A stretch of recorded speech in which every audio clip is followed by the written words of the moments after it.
Is it one of your books? That's John Dunk and his auction. It is? Yeah. Well, John Dunk was John Hamilton. John, he's got relations living up on Route 9 right now. And their relation to Tommy Calder, somehow.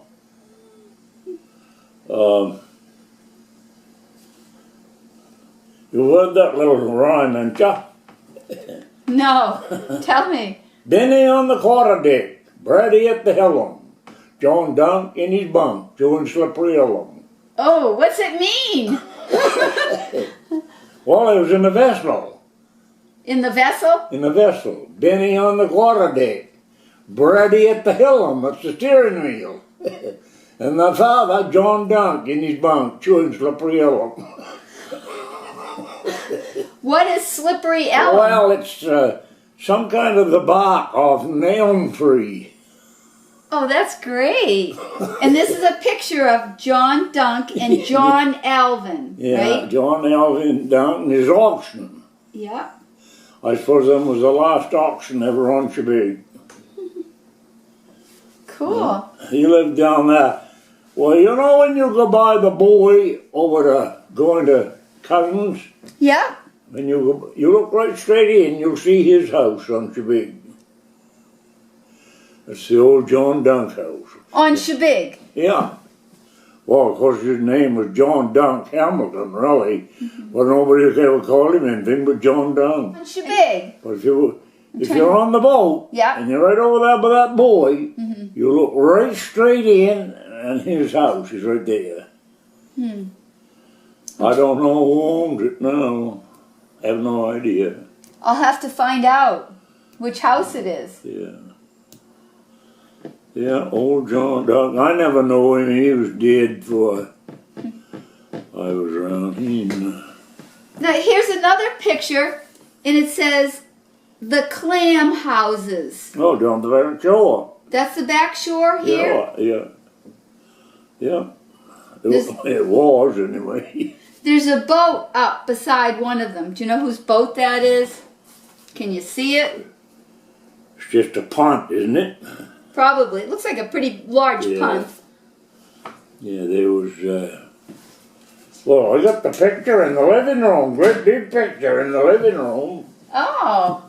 Oh, look. Painting? Is that a painting in the living room? On the wall. Yeah. Above the monitor. Mm-hmm. A great big picture of the back shore. I put it online. That's me and my grandfather.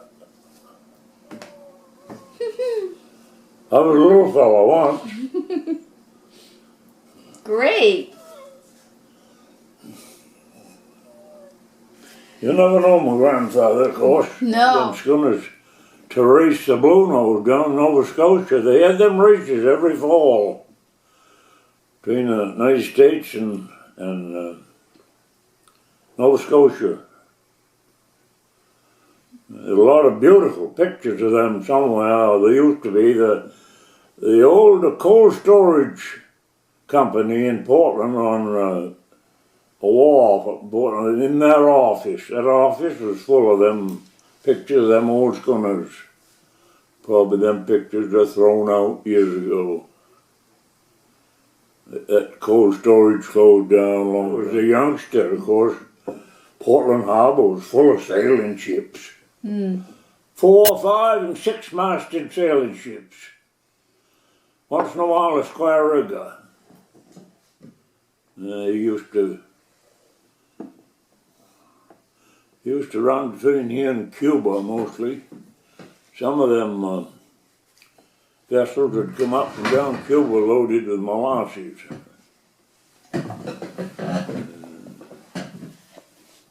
One of those old schooners. Well, she laid in Portland Harbour for years. There was no use for her, and she kept leaking bad. Finally, she parted her chain. She went down her bones laid down there on the northwest side of Fort Gorges today. What's left of her. There, but gosh, when I was a kid and used to go to Portland with my father, There was nothing to see 10 or a dozen of them great big 5 and 6 masted vessels, Portland Harbour.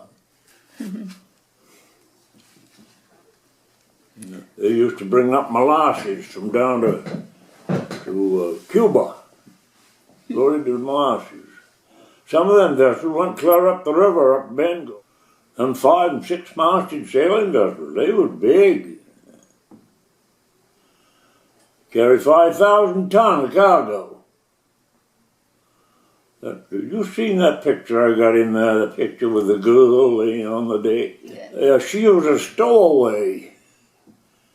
They come up from Australia, loaded with 5,000 tons of wheat, bound for England. Took the wheat out in England, and she stowed away on that voyage. There was 97 days from Australia to England. That's a nice picture of that girl. She's laying right out flat on deck. That book's in there on the table somewhere, I think. Well, Raymond, you need to know that people are enjoying the videos that I'm putting online with you telling these stories. They really love them. And people are enjoying hearing your stories. Probably damn lies. No, they know they're real. God. Yeah. What is it about my stories that's interesting? I guess because you lived in a different era than most people remember. Well, I can understand that, all right. Boy, I'm telling you, the Shebig isn't the place I grew up on. No, and people want to know what it was like. They enjoy hearing about how it was. Well, typically it was a complete fishing vessel, fishing village. Mm-hmm. Every man on the island went fishing of some kind. Mm-hmm. Yeah. Most all them Dowdies were real successful fishermen. Do you know Calvin? I did not know old Calvin. I knew young Calvin. And young Calvin, I know him. Yeah. He's still around. They're gone. Yeah, the father and the grandfather, but isn't there another boy that's still around? Tell you a story. I went out. My trawl was baited. I was fishing alone. I baited 5 tubs of trawl. I went out. I run off from Portland. And I set my trawls up with what we call a straddle of woods. That was the lighthouses on Cape Elizabeth.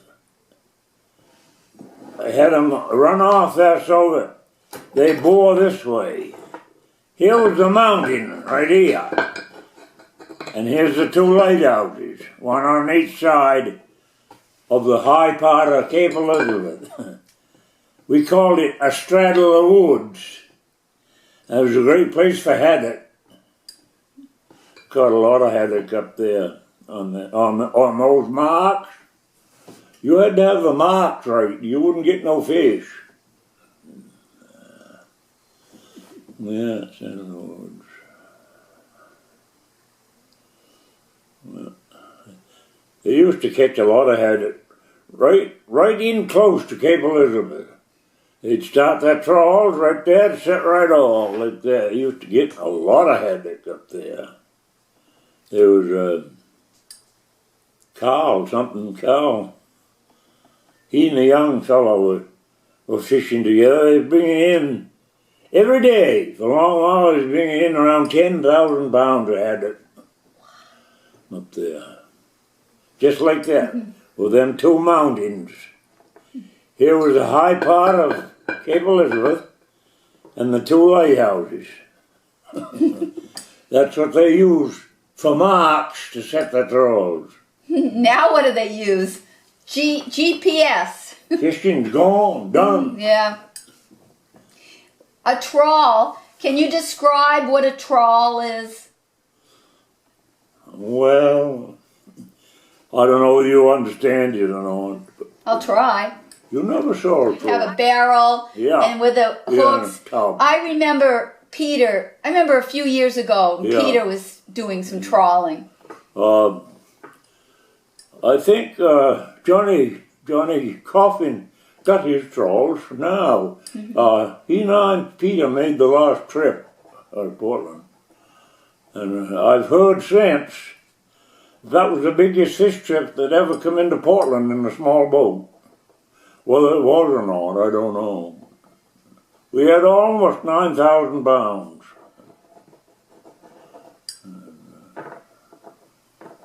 And the trawl, it's a long line with hooks. Very long. Has a lot of hooks on it. Well, there's a what we call a gauging. That's a short line tied to the long line, and on the end of that short line was